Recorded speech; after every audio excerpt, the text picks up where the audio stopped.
आज पूरी दुनिया का अजीब माहौल है। हर आदमी तरक्की की राह पे दौड़ रहा है।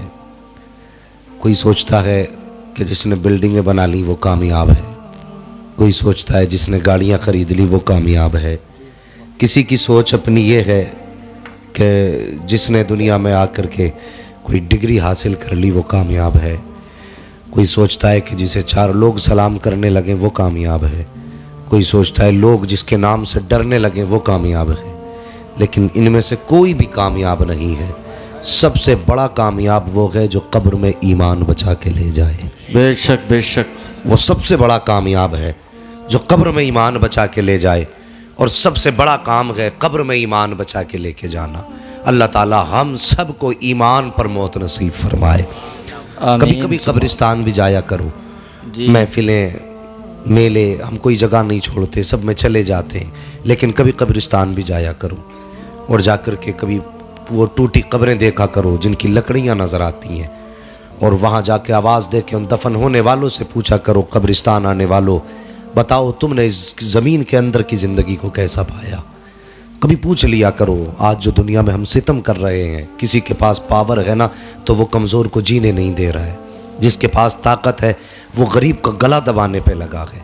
वो यार ये 4 दिन की ज़िंदगी है, 4 दिन की ज़िंदगी है और ये जवानी तो बस लम्हों में गुजर जाएगी।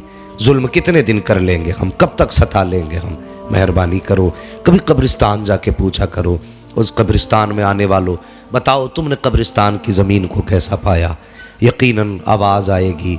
हम दुनिया के अंदर समझते थे कि ज़्यादा पैसा कमा लेना ये काफ़ी है, ऊंची इमारतें बना लेना काफ़ी है। हमने सोचा था 4 लोग सलाम करने लगे, हम समझ गए थे ज़िंदगी भी कामयाब, मरना भी कामयाब। लेकिन जब कब्र में आए तो पता चला यहाँ पे ज़मीन का सिक्का नहीं चलता, यहाँ पे मदीने वाले की मोहब्बत का सिक्का चला कर। सुभान अल्लाह सुभान अल्लाह। सिर्फ उन्हीं की मोहब्बत का सिक्का कब्र में चलना है तो साहिब रिश्ते उनसे मजबूत कर लो। एक दिन हज़रत अली रज़ी अल्लाह ताला अन्हु कब्रिस्तान के पास से गुजरे। आवाज़ दे के कहने लगे, ओ कब्रिस्तान में लेटने वालों बताओ तुमने कब्र की मंजिल को कैसा पाया। आवाज़ आई, अली हमसे न पूछो, पहले ये बताओ जिन्हें हम छोड़ के आए थे उनका क्या बना। आज बंदा मरने से पहले देख के रोता है। 3 चीज़ों की फिक्र होती है मरते वक्त। एक होती है कि मेरी औलाद का क्या बनेगा, नंबर 2 होती है मैंने ये दौलत कमाई है इसका क्या होगा, नंबर 3 फिर ये सोचता है कि मर के जाऊंगा कब्र में क्या ठिकाना होगा। हर आदमी को ये 3 फिक्रें मरते वक्त होती हैं। उन्होंने पूछा था, अली हम अपने पीछे जिन लोगों को छोड़ के आए थे उनका क्या हुआ। हजरत अली फरमाते हैं पहले तुम बताओ बाद में मैं बताऊंगा। कब्र से आवाज़ आई, अली दुनिया में बड़ी ऐश की ज़िंदगी गुजारी, इतनी शान की ज़िंदगी गुजारी कि पूरी ज़िंदगी कभी कांटा नहीं चुभा।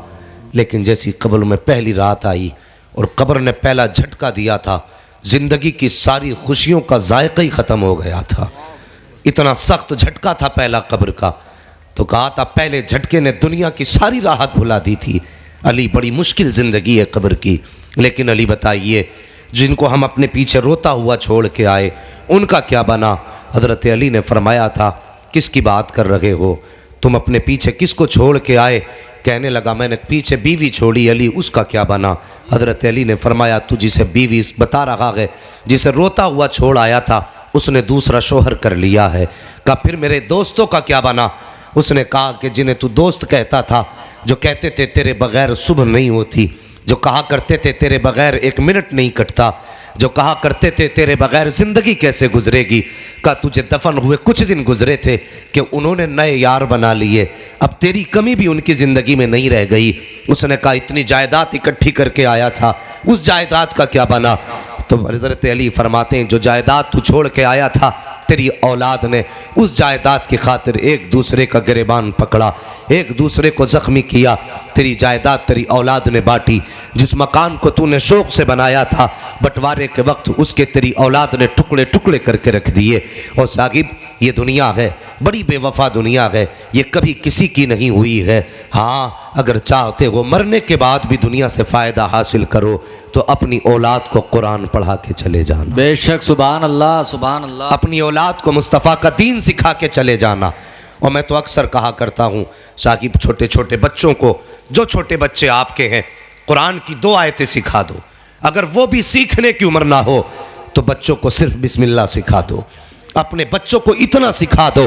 और जब रात को घर का हिसाब बीवी के साथ बैठ के किया करो, जब घर के मामलात की बातें बीवी के साथ बैठ के किया करो, जब तन्हाई में बैठ कर के घर के खर्च की बातें किया करो, रात में बीवी का हाथ पकड़ के कहा करो, मेरी शरीक हयात सफ़र पर रहा करता हूँ, परदेश में रहता हूँ, घर से निकलना रहता है, ज़िंदगी का कुछ पता नहीं कहाँ खैराबाद कह दे, न जाने कहाँ ज़िंदगी का बंधन टूट जाए। ए मेरी शरीक हयात, अगर मेरा इंतकाल हो जाए तो मुझ पर इतनी मेहरबानी करना, मेरे छोटे बच्चों को भी जनाजे के साथ भेज देना, ताकि जब दुनिया दफन करके वापस आ जाए तो मेरे ये छोटे बच्चे कब्र के सरहाने खड़े हो जाए और दोनों हाथ उठा के मेरे रब की बारगाह में सिर्फ बिस्मिल्लाह पढ़ करके इतना कहते हैं, या अल्लाह मेरे बाप की मगफिरत फरमा दे। ओ खुदा की कसम, ये छोटे बच्चे जब कब्रिस्तान जाया करते हैं और बिस्मिल्लाह पढ़ करके बाप के इसाले सवाब के लिए हाथ उठाया करते हैं, तो खुदा की कसम, खुदा का दरियाए गज़ब कितने ही शबाब पे क्यों ना हो, लेकिन जब छोटा बच्चा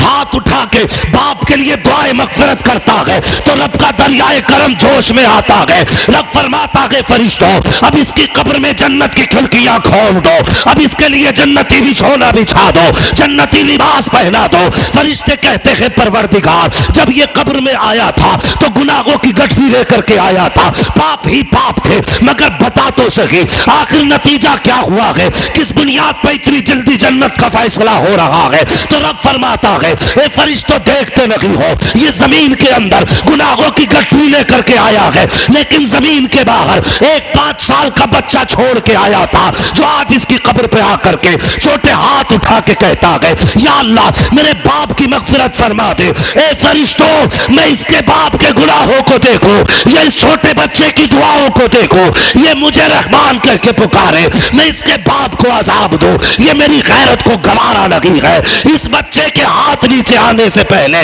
मैंने इसके बाप को जन्नत का परवाना भी दे दिया है, राहत का परवाना भी दे। बेशक, सुभान अल्लाह, सुभान अल्लाह, सुभान अल्लाह। नारे तकबीर, नारे रिसालत, उलमाए अहले सुन्नत, अज़मते वालिदैन, अज़मते कुरान, अज़मते मुस्तफ़ा, नारे तकबीर, सुभान अल्लाह।